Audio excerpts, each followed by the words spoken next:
தூத்துக்குடி மாவட்டம் ஆழ்வார் திருநகரில் இருக்கின்ற பிரம்மாண்டமான ஆலயத்தில் கிருஷ்ணனுக்கென்று தனி சன்னதி இருக்கின்றது.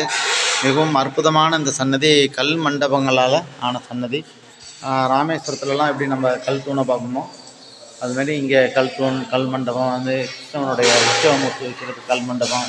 இப்படி இந்த பிரம்மாண்டமான இந்த ஆலயமானது நமது தூத்துக்குடி மாவட்டம் திருச்செந்தூர் அருகே உள்ள ஆழ்வார் திருநகரில் அமைஞ்சிருக்கு. மிகவும் தமிழ்நாட்டிலேயே இத்தனை அழகும், இத்தனை கலை அம்சமும், இத்தனை கருத்தூண்களும் கலைநயமிக்க இந்த ஆலயத்தில் அமைந்திருக்கு. நாம் எல்லோரும் பல்வேறு ஆலயங்களுக்கெல்லாம் சென்றிருக்கோம். ஆனால் நான் இந்த ஆலயத்துக்கு முதல் இப்போ தான் வந்திருக்கேன்.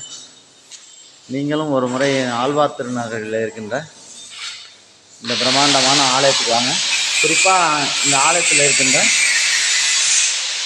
மிக பிரம்மாண்டமான கல் மண்டபத்தில் அமைந்திருக்கிற கிருஷ்ணனையும் வழிபட்டு எல்லாமல்ல கிருஷ்ண பெருமானின் அருளையும் ஆசியும் பெற உங்களை அன்புடன் அழைக்கின்றேன்.